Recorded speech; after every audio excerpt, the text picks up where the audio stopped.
Folk, spoiler alert, že kar čist na začetku. Jaz boljše pametne ure še v življenju nisem nosil. Danes ti bom predstavil, zakaj gre pri uri Huawei Watch GT5 oziroma GT5 Pro. Tele tri škatle so pri meni že nekaj časa in za mano je tudi en tak zelo zanimiv terensko nabit mesec. Glede na aktivnosti, ki so me čakale, sem zbral tisto z najbolj športnim lookom z gumijastim paščkom. Kjer je zdaj ta prava? Aha, ta na sredini. To je tale. Preden se poglobimo v detajle, pa preden ti razložim tiste neke osnovne funkcije, ki se mi zdi, da jih želi vedeti vsak uporabnik, lotili se bomo tudi predvsem stvari, ki so jih izboljšali, pa tudi kaj vse novo. Naj ti povem, kaj vse je doživela ta na mojem zapestju. Torej, v zadnjem mesecu sem bil ene parkrat v tujini, za mano in za tole uro je ena taka orang offroaderska tura po hrvaških otokih. Z njo sem odpotoval tudi na Portugalsko, kjer smo vozili kvade oziroma štirikolesnike in znotraj že samo teh dveh dogodkov je bila soočena z delom na terenu, kar pomeni, da jaz ure oziroma produktov, ki jih uporabljam ali pa testiram, to seveda velja še posebej za ure pa telefone, se menda to že veste, zares jih ne šparam. Jaz imam kar nekaj telefonov, vsi imajo opraskane šipce, vsi so malo pobuškani. Če ti delaš, če si velik na terenu, če si na off-road turi, na štirikolesniku ali pa z džipom, se veš, da se ogromnih stvari zgodi in takrat se dogaja tudi marsikakšen dotik ure, ne samo z kožo, ampak tudi z okolico. Ne znam ti povedati, kolikokrat sem jo butnil, pa ko smo avto ven vlekli, ko sem... Pa ni, da ni, no. Praske za zdaj, do danes, pa je za mano buren mesec, še niti ene. 2 dni nazaj sem se pa z Watch GT5 Pro z jet skijem vozil po mestu, kjer nastajajo največji valovi na svetu. Šli smo na portugalskem v Nazare, kjer nas je zalival, polival, to je bila res ekstremna situacija. In ves ta stres, o katerem ti govorim, plus še 100 drugih stvari, je ura dobro prenesla. Ok, zdaj pa, s čem imamo mi sploh opravka? Poglej, Huawei Watch GT5 oziroma GT Pro je nova 5. generacija njihovih ur. Jaz sem jih v teh zadnjih letih dal praktično vse skozi, mislim, da samo ta prve ne. Veliko imam enih izkušenj in pri Huawei pravijo, da je boljša, dodelana, izboljšala, optimizirana v praktično vseh pogledih. Za začetek, ure so res lično zapakirane. Poglej, z namenom ti najprej kažem tole, ki deluje bistveno bolj fancy od tele z gumijastim paščkom. Ta je seveda bolj športna. Veš, meni je zelo všeč, kako zna Huawei z različnimi izvedenkami ustvariti ene vrste kontrast. Jaz sem glede na svoje potrebe zbral bolj športno varianto, to, ki jo nosim še zdaj, z gumijastim paščkom. In mimogrede, tale mislim, da gre iz štacune za 399 €, ta pa za dobrih 500. V desni roki držim izvedenko GT5 Pro s paščkom oziroma ohišjem iz titana. Stari. A se lotimo najprej oblike. Ta prva stvar, ki skoči v učke, je to, da se je Huawei tokrat odločil za ene vrste oktagon. Predvsem pa, tudi ko jo primaš v roko, to, da je iz titana, pa da deluje precej lahko, je ena reč. Feeling, ki jo ti držiš v roki, je zelo robusten. Ampak po drugi strani, ko jo pa nosiš, je pa ful prijetna za nositi. Zelo je udobna. In to meni veliko pomeni. Meni ni prav nič fajn, če ura dobro izgleda, potem jo pa nosim, pa ves čas čutim, da jo nosim. Ura nikoli ne sme biti moteča, predvsem in tudi zato, ker te ure so zelo pametne. A veš, če hočeš spremljati, ne vem, koliko dobro spiš, kar mimogrede obvlada, to je znala zelo dobro že prej, ko spiš si rad, takrat je udobje še posebej pomembno. In jaz ne prenesem, da gremo poisto spat, da želim preveriti, ali je moj spanc kakovosten ali ne, pa da pol uro ves čas čutim. No, te ure ne porajtam, da jo imam gor, hitro pozabim, da jo nosim in to se meni zdi zelo pomembno. Ok, zdaj poleg oblike je treba izpostaviti še krono desno zgoraj. Z njo si pomagaš pri upravljanju oziroma nastavljanju, izbiranju določenih funkcij. Občutek pri upravljanju je krasen, videti je super.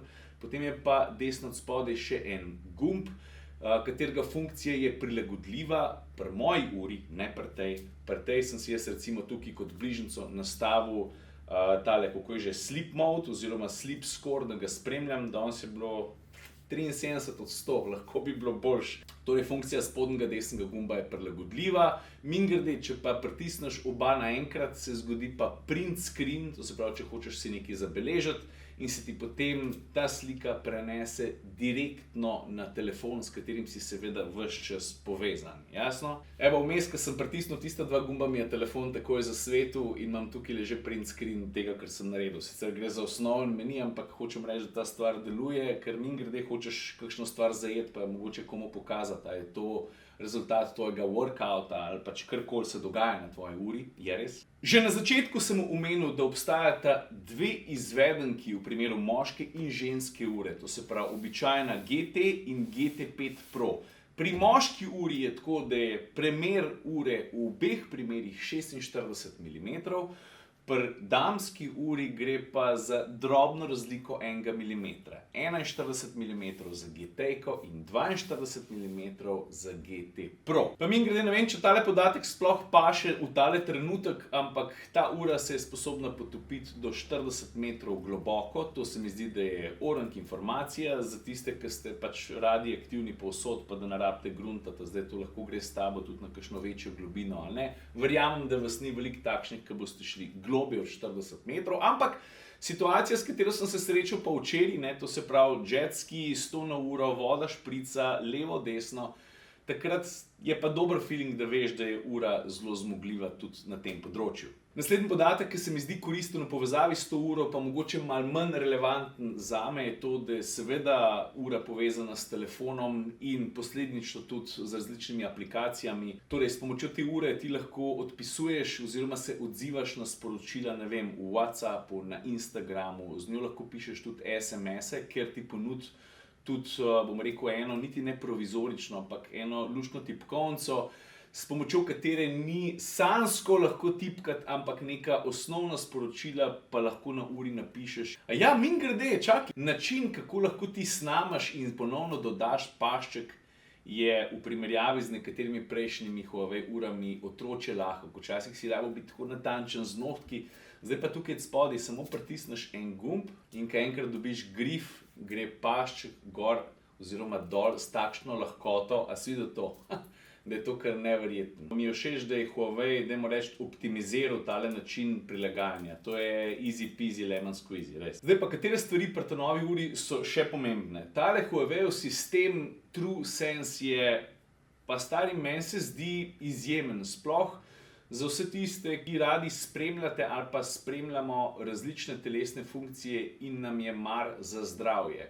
Namreč ta ura je sposobna meriti oziroma spremljati, koliko smo rekli, 60 različnih parametrov povezanih s tabo. Ampak, se veste, ne, pri pametnih urah se sem pa tja postavil tisto vprašanje, koliko natančno je vse to spremljanje. No, predvsem tukaj je Huawei naredil zelo velik napredek, oziroma tukaj so spremljanje vitalnih telesnih funkcij zboljšali za, dajmo reči, skoraj polovico na nekaterih področjih. Pri spremljanju, pri GPS natančnosti, pri spremljanju nivoja količine kisika v krvi, pri spremljanju srčnega utripa je ta ura naredila največji korak naprej. Zato, ker ko pogledaš ti spodnji del ure, saj poznamo te pametne ure, ne? Pogledaš spodaj, pa so skozi neke lučke, no, ima se zdaj kaj zasvetli, najbrž ne, ker takrat, ko snemaš, se nič ne zgodi, ne?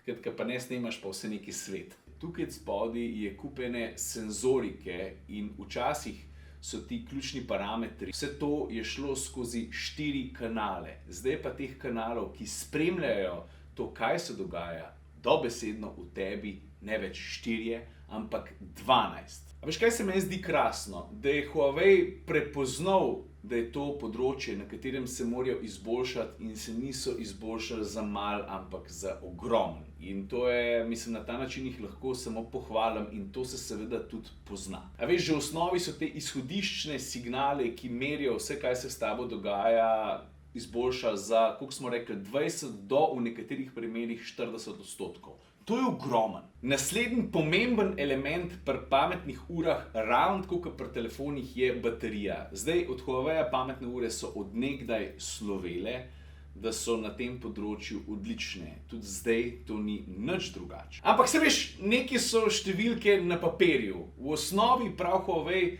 da bi ta ura znala ostati v pripravljenosti do 2 tedna, ko pridemo do te večje izvedenke, oziroma tele s 46 mm, ta manjša, to se pravi 42 oziroma 41 mm, ko pridemo do damske ure, pa do 7 dni. Seveda je praksa potem drugačna, ker odvisno je od uporabnika, koliko ti uro uporabljaš, koliko se z njo ukvarjaš, koliko ura tebi pomaga, koliko si aktiven z različnimi aplikacijami in tako naprej.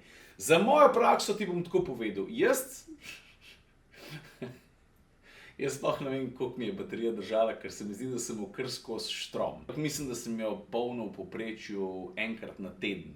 Vse skupaj nič. Polni se izredno hitro, od 0 do 100%, mislim, da v 60 minutah nekaj takšnega. Naslednji podatek, ki se mi ne zdi zanemarljiv, je to, da je Huawei Watch GT5 Pro oziroma GT, vse njihove ure so združljive tudi z drugimi operacijskimi sistemi, ne samo s Huawei telefoni, jaz mislim, da je to jasno, torej tudi z ostalimi Androidi in s telefoni, ki jih podpira operacijski sistem iOS oziroma iOS. Preden gremo naprej, bi ti rad pokazal pa še eno zelo zanimivo, pa tudi konec koncev v skrajnem primeru življenjsko koristno funkcijo snemanja EKG. EKG seveda pomeni, da gre za snemanje elektrokardiograma in v tem primeru ura deluje odlično. Sistem analizira srčen utrip in v skrajnem primeru lahko prepozna tudi atrijsko fibrilacijo oziroma ugotovi, če so pri tvojem srčnem ritmu kakšne nepravilnosti ali pa možnosti drugih zdravstvenih težav. Veliko prostora za napredek pri Huawei pametnih urah je bilo predvsem, tukaj se bo marsikdo strinjal, pri GPS natančnosti. Ta njihova, ko se reče, sončnična sunflower antena, zdaj je, pazi, 30% natančnejša. Če spremljaš te parametre in so ti pomembni za napredek, za spremljanje razvoja forme, če tukaj ni natančnosti, pa imamo en velik problem. In da so tukaj naredili napredek za tretjino, to pomeni veliko. In to je, se mi zdi, v osnovi to. Jaz nimam niti ene velike pripombe, pa tega ne govorim zato, ker sem se s Huaweijem dogovoril za te objave. Ura dela zelo dobro, jaz jo na zapestju praktično ne opazim, nimam niti ene večje zamere. Skupaj z mano je šla čez par res orang preizkusov, ves čas jo nosim, parkrat sem z njo orang butnil, dvakrat spodaj, ko sva z Juretom nekaj snemala v podvozje avtomobila, ker ni bilo samo blatno, ampak veš, ko ti začneš s tako fino uro tolčiti po jeklu, hitro pričakuješ kakšno škodo, jaz pa stari nimam ene praske. No. V resnici boljše popotnice tej uri ne morem ali pa ne znam dati. Tako da, če potegnem črto, Huawei čestitke za eno krasno izpeljano evolucijo. V kakovostnem, oblikovnem, ker tale oktagon je hud kps, pa tudi v tehnološkem smislu. Pač ne najdem ene pomanjkljivosti. In to je, to, kot sem prej rekel, najbrž največja pohvala, ki jo lahko tej uri sploh lahko dam. Folk lepo se imejte. Ajde, čau.